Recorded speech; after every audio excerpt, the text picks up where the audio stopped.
Kita mulakanlah persediaan PSPM. Ini teknik menjawab soalan objektif matematik SM015 atau MCQ kan. Jadi kita try tengok. First sekali, ingat tak dulu dalam ni SM015 you all kena buat apa sebenarnya? 3 benda ni je. A, B, C. Okay, you kena buat assessment. Kalau cukup lah. So 3 types of assessment you dah lalui semua. Okay, dah hampir almost complete you punya SM015 lah. First sekali continuous assessment. Okay, continuous assessment 40%.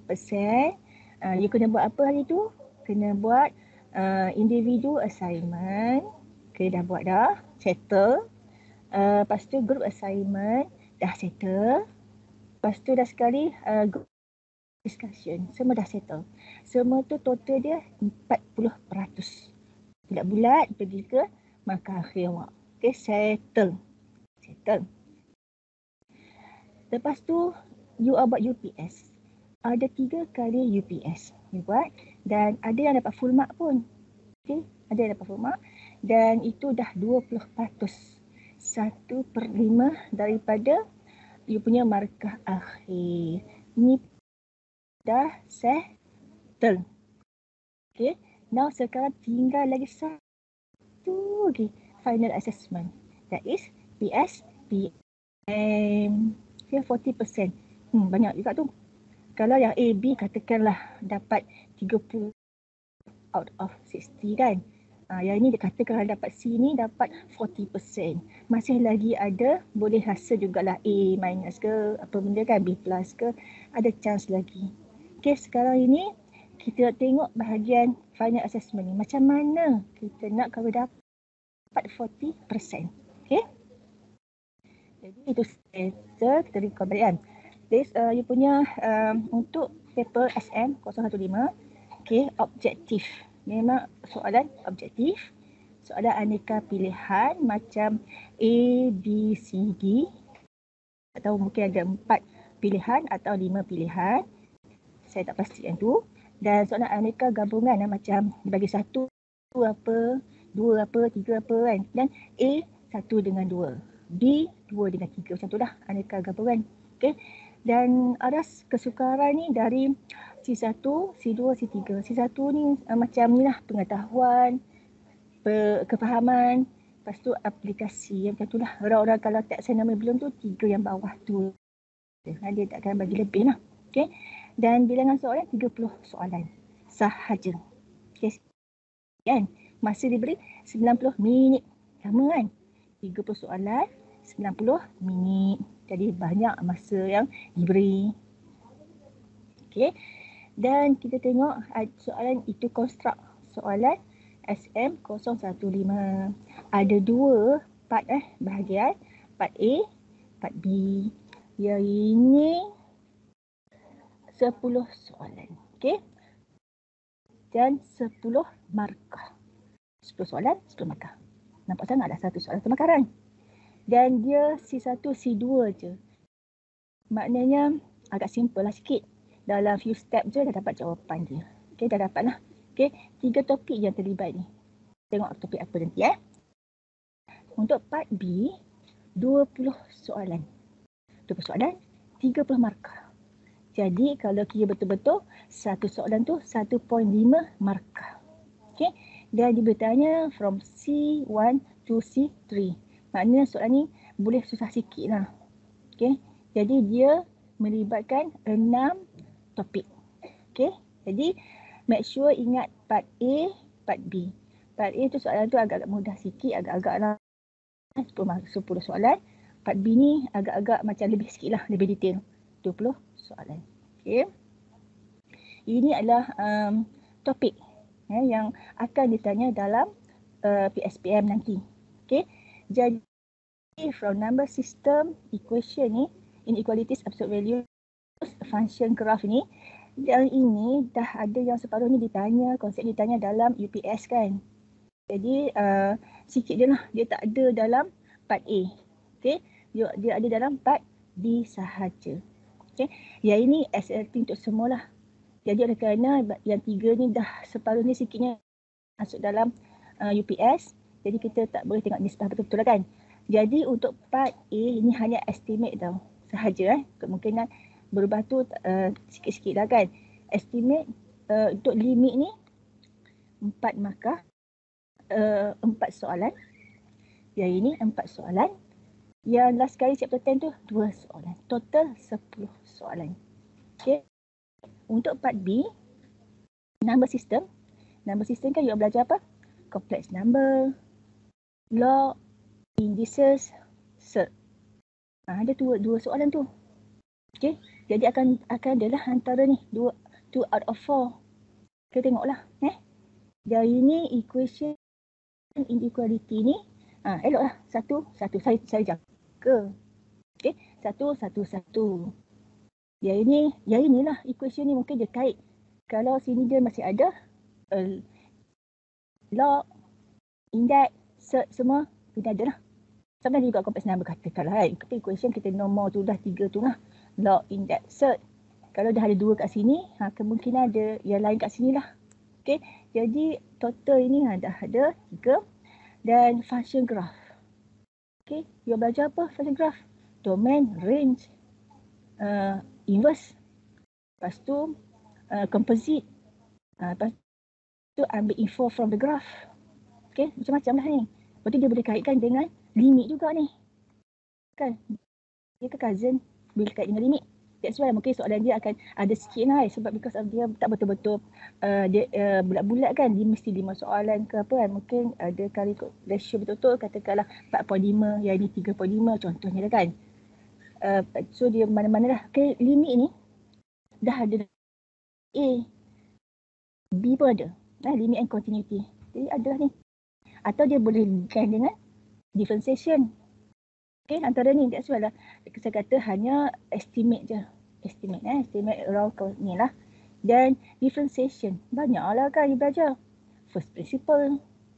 Ada law dia semua.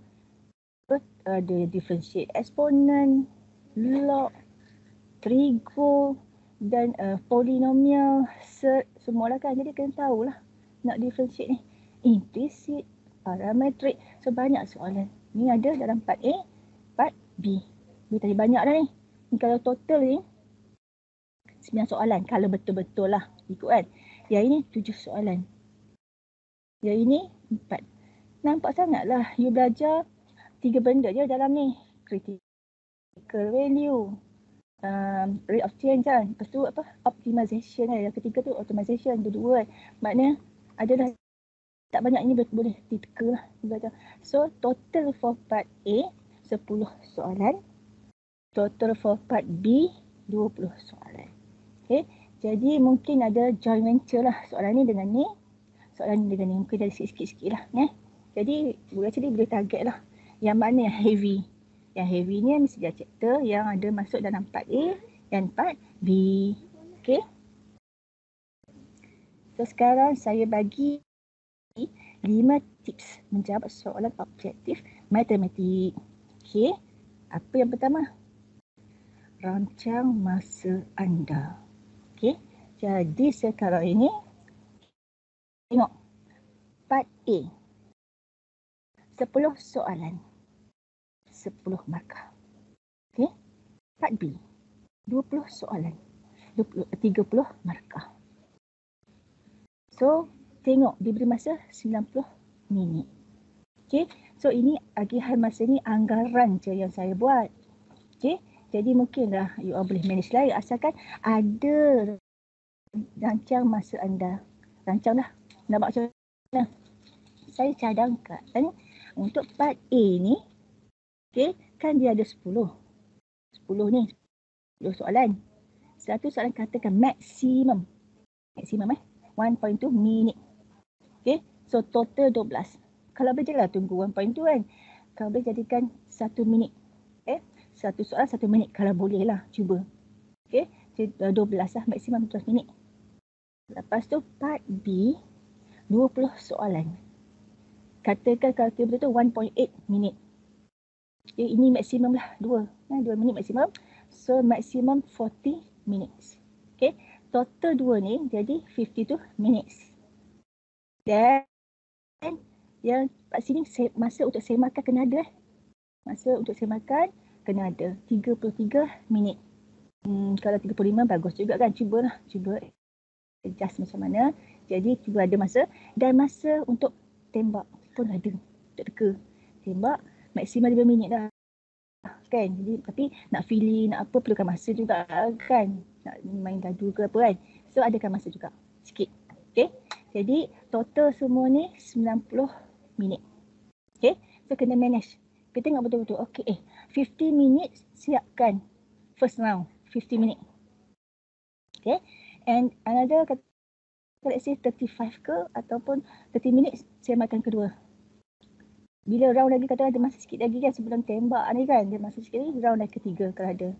Lepas tu adakan sikit masa kalau ada soalan yang perlu diteka. Kalau tak ada tak apalah, settle semua kan. Okay. So pertama, rancang masa anda. Kedua, don't rush. Jangan tiba-tiba baca terus nak jawab, tak sabar-sabar nak jawab kan. Baca soalan dengan teliti dan tenang. Okay, biasanya first baca dulu. Baca first, jangan buat apa-apa ni. Baca first, scan reading. Cuba baca bertenang. Oh, ini chapter apa Aku belajar chapter ni. Okay, so sekarang baca dah, saya terbaca. Kali kedua baca lagi. Ambil info, highlightkan mana-mana yang info yang ada. Katakan, okay, maksimum volume ke, highlightkan. Okay, garis ke apa benda ke. Kita cuba faham apa soalan nak. Okay, dan ketiga, baca lagi sekali.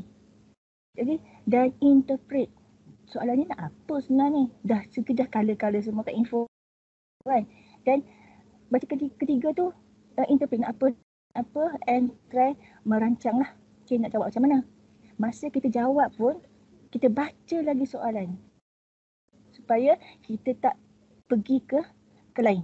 Okay, kita masih lagi berada di jalan yang benar. Kan. Jadi sekarang always baca soalan. Okay, kerap. Bila dah habis nak jawab pun, baca soalan lagi sekali. Betul tak? Itu menjawab soalan tak?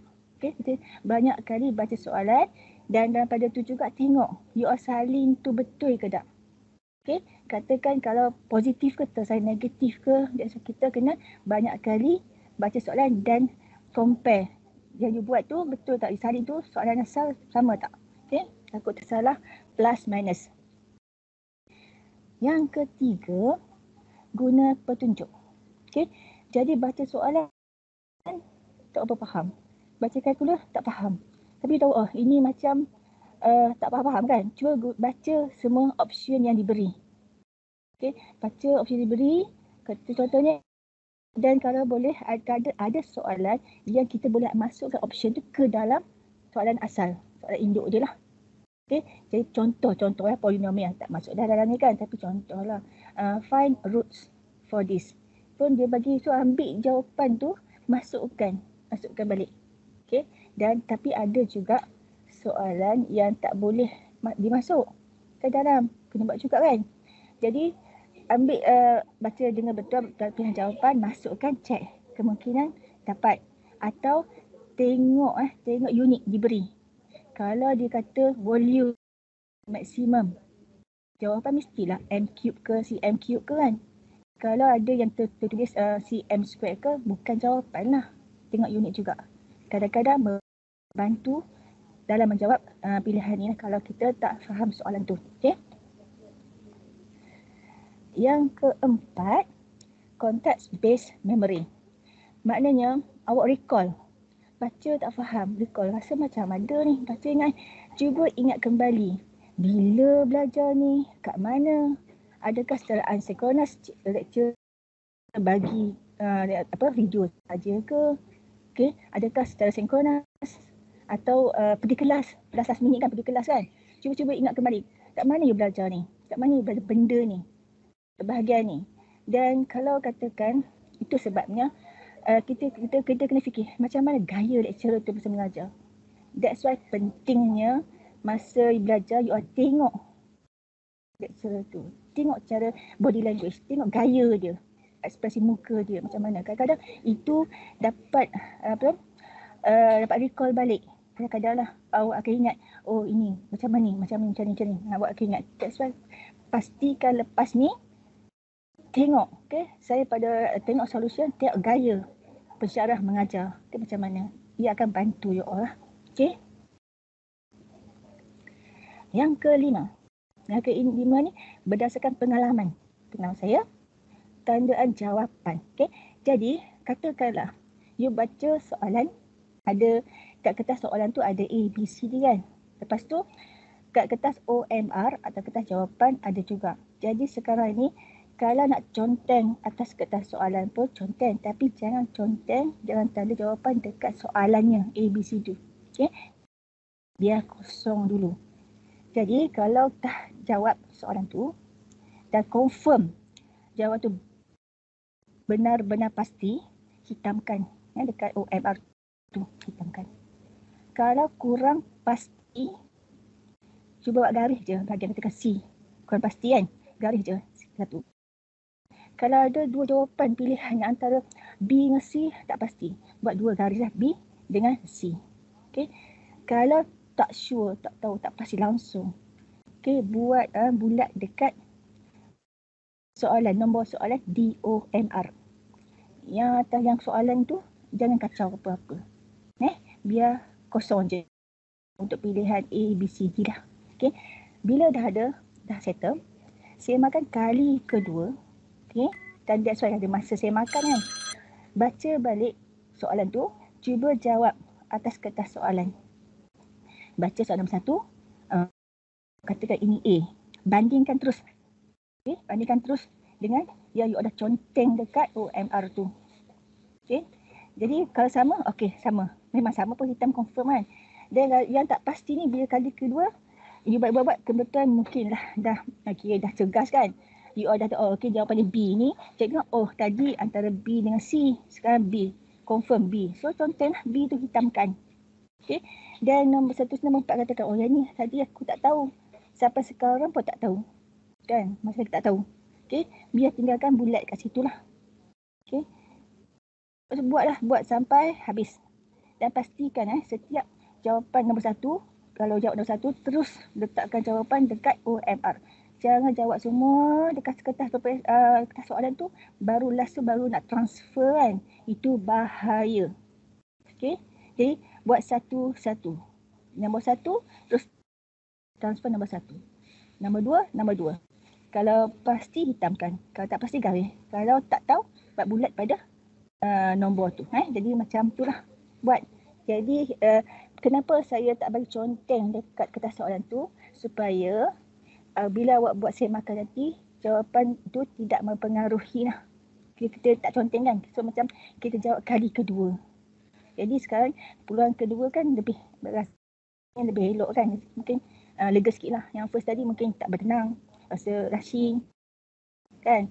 Kali kedua cool sikit. Sebab apa cool? Sebab dah kat OMR tu hampir semua dah ada jawapan kan. Dah ada conteng dah. So lega dah sikit kan. Jadi buatlah. Itu adalah 5 tips untuk jawab soalan inilah objektif maths. Lepas tu yang ni nak tahu kan, 5 tricks meneka jawapan objektif maths. 5 tricks nak tembak. Pertama, hapuskan jawapan salah. Yang ni pun tahu kan. Jadi sekarang ni buang mana pilihan yang rasa confirm salah. A, confirm salah pangkah. B pun confirm salah pangkah. C pun confirm salah pangkah. D pun confirm salah pangkah. Habis tu nak jawab apa? Dia maknanya awak tak tahu kan. Bukan confirm salah, memang tak tahu pun. Jadi yang ini pastikan yang confirm salah je. Kadang-kadang ada dalam 4 tu 2 yang confirm salah. Macam tu lah. Yang lain B, 2 lagi tu baru awak pilih. Baru duk feeling mana satu betul kan. Yang kedua, kata kunci. Tengok pilihan jawapan. Kadang-kadang kat option jawapan tu ada 2 yang agak-agak sama. Agak-agak sama je ayat tu. Jadi tengok sikit je beza kan. mungkin salah satu daripada option tu adalah jawapan yang betul. Okey, ataupun katakan ada pertentangan yang tu negatif, yang satu lagi sama tapi positif. Kemungkinan tu juga ada salah satunya adalah jawapan yang betul. Jadi itulah kata kunci pada option jawapan. Trik yang ketiga, elak pilihan yang ketara. Katanya ada nampak pada option jawapan yang tu kata contohnya ada 50 pilihan lah, 75, 100 pilihan tu negatif 300, 3,000. Pelik lah kan, kita buang yang tu. Ini kalau kata you tak tahulah, you tak tahu yang ni kita buang dulu. Kita fikirkan 3 option ni, sama ada jawapannya 50 ke, 75 ke, 100 ke. Sekurang-kurangnya satu dah dibuang. Macam tu lah. Dan keempat, untuk soalan benar atau salah, tak tahu masa tu sama ada yang mana benar, yang mana salah. Kalau ikut kajian kata kita pilihlah yang benar. Biasanya yang benar tu kemungkinan menjadi jawapan yang betul tu adalah tinggi banding dengan yang salah. Itu kajian kata. So kita pilih benar lah. Yang ke last, nombor 5, golden option. Maknanya kajian yang menunjukkan bahawa jika kita tak tahu langsung, dan ada juga option all the above, atau none of this. Semua-semua kan. Dia benar tu, yang tu lah yang you all pilih. Kemungkinan, possibility jawapan tu betul adalah tinggi. Itu kata kajian. Ni tembak lah kan. So itu je lah untuk tembak ni. Jadi ada 5, ada banyak lagi sebenarnya, tapi saya ambil 5 je untuk trik untuk teka soalan, teka jawapan. Dan mesti kena ingat, janganlah over teka-teka pula. Jadi kalau nak teka pun make sure jangan melebihi 10% daripada jumlah soalan. Katakan you all ada 30 soalan kan. Jadi 3 soalan je maksimum you all boleh teka. Kan? Jadi macam jangan lebih-lebih sangat sampai 6 ke 7 ke untuk teka kan. Jadi make sure yang lain tu kena ni lah. Tengok betul-betul kan. Dan you kena trust your instinct lah. Kena, aku rasa jawapan dia B. B. So kena trust lah. Doa lah. You doa, baca doa dia elok. Harap ini betul pilihannya. Jawapannya betul. Kita kena trust lah. Kita punya ni sendiri kan. Kita dah banyak belajar sebelum ni kan. Banyak study. Kita kena percaya diri sendiri jugalah. Dan extra strategi untuk cemerlang maths. Ni extra ni last untuk strategi. You all kena practice.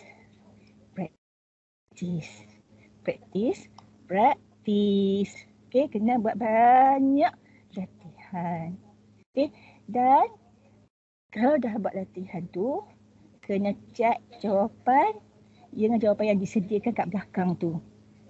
Sebab ada segelintir pelajar, dia takut nak check. Dia tanya, dah check jawapan betul ke tak? Saya tak check jawapan sebab takut menghadapi kegagalan. Berani tanggung kata kan. Buat dan check. Nak tahu betul ke tak.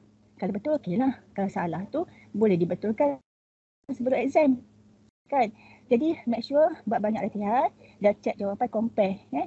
Dan jika masih tak faham juga bahagian tu, kena ulang kaji balik konsep. Ulang kaji dan cuba fahamkan bahagian tu. Kalau tak boleh juga, tanyalah kawan, tanya pensyarah atau minta dengan elok pensyarah boleh tak ajar bahagian ni je. Bahagian differentiable, tak faham tu je, boleh tak? Dia harapnya pensyarah tu ajarlah sikit kan. Bahagian tu je lain sebab faham kan. Jadi pandailah refer balik nota semua untuk part tu. Dan kena ingat hard work is the shortest path to success. Jadi untuk berjaya maths ni kena banyak buat latihan. Dia tak datang sekali je. Maths ni dia datang pelan-pelan, konsep dia perlu dibina dengan asas yang kukuh, baik masa yang lama juga. Nak faham konsep tu. Jadi dia tak datang dengan sekelip mata je lah. Jadi kena berusaha jugalah. Okey, dah habis strategi. So saya ambil lah dalam 2 contoh macam mana kita nak teka jawapan. Jadi contoh, katakan contoh ni, a ball is thrown vertically upwards and fall again after some time. Okay, the height h in meter of the ball is given by this, okay, as a function of time t in second. Find the domain of h. So, baca. Ini soalan chapter apa? Macam tak faham. Tapi, idea check balik. Oh, macam domain. Adakah chapter function? Baca balik. The ball is thrown vertically. Atas. Kan? And fall again. Bawah. Okay. Height tinggi. In meter given by this one. Given by this function. Okay. Kenapa function ni? Macam kita refer. Oh, ni chapter function kot. Okay. Dan kali ketiga baca lagi. Cuba imagine. This is ball. Ball kan? Ball, kita baling ball atas. So, ball turun bawah kan? Macam tu, turun bawah. Okay, naik atas, turun bawah. Okay, jadi sekarang ni nak tanya domain. Ni, domain. Dia garis tu, domain. Domain means melibatkan x value. Okay, kita belajar domain adalah x. Jadi sekarang ni kalau kita cuba imagine, this is the graph. Katakan dia dah bagi ni kan. Nampak ni pun adalah hingga kuadratik. Dan sini pun, okay, h, biasanya fx kita kalau tak biasa buat fx. 20 x katakan, minus 4.9 x squared. So, tapi dia bagi bentuk ni, time. 20t minus 4.9 t squared. Tengok pun, kalau tengok betul-betul, this is macam kuadratik. Then negative. So, the graph confirm set graph. Okay, set graph. Ini macam graph. So, dia untuk mencari domain, mesti kita cari dekat x kan. X axis. Jadi yang root tu, dia sentuh. Okay, dia sentuh x tu kat sini 1, 2. This is domain lah. Okay. Atau buat macam sama juga kan. Domain. Kat mana tu ni lebih. Tapi ni yang kita ambil dia bawah. Ni macam tak balik kan. Okay. So sekarang ni nak tahu domain ni dari ni ke mana. Adakah ni kita factorize ni. Katakan kita factorize. Tak tahu. Kalau nak tengok daripada, katakan tak tahu apa-apa. Nak tengok daripada option. Check option. Okay. Kita check option. Ini tengok ini time, T. Ni, kita tengok T negatif. T negatif. Confirm. Kita buang. Buang. Takkan T negatif kot. Kan? T time. Ada negatif kan? Kita tak baca. Kita positif kan? So, ini T less than something. Maknanya from negative infinity. Bukan juga. Kan? Kita tengok B ni. B ni 0 to negatif. You belajar negatif kecil dulu, baru besar kan. The least number to the left, the greatest number to the right. So, ni bukan. Kau nampak ni, kita potong-potong. Ada satu je yang macam waras sikit. Waras punya balik. Okay. So, teka ni, hitam je lah. Tak payah buat ni pun tak apa. Tak payah buat gambar-gambar ni pun tak apa. Tengok ni je, jawapan dulu. Dapatlah kan. Kalau nak buat juga yang ini, kena factorize. Okay, factorize. Katakan nak buat jugalah kan. Okay. 20, kita factorize, T lah, senang. T, lepas tu 20 minus 4.9, T is equal to 0. T is equal to 0, or, yang ini confirm lah kan. Sama je dapat ni. Kalau buat, T is equal to 20 over 4.9, or 4.082. Tak cari, sebab sama je kan. So, antara ni lah. Jadi, kalau buat pun, katakan domain, kalau kita buat set graph kan. Set graph, macam ni kan. Okay. So, antara ni je. Okay, antara ni, dia naik atas, turun bawah. Kan. Antara titik ni, yang ni. Ni 0. Ini 4.082. Jadi, kawasan ni je, dia kan dia bola tu dilempar ke atas turun bawah balik kan. Vertically. Ni tak vertically tapi gambaran macam ni lah. Ambil bahagian atas je, maksimum je. Kalau tahu betul-betul. Okay. This is the soalan yang kita boleh macam tak tahu tapi agak-agak boleh teka lah jawapan. Okay. Satu lagi. Katakan ni. Okay, ni soalan ni. Okay, a function is g is defined as this one for x more than -1. Find domain and range. So, baca lagi. Ini g. Dia bagi ni. Function. Okay. Ini apa benda? Recall balik Find domain and range. For. Tak boleh baca kan? Ni. G inverse. So, cuba ingat kembali. This is domain. Domain of G. Okay. Nak cari domain and range for G inverse.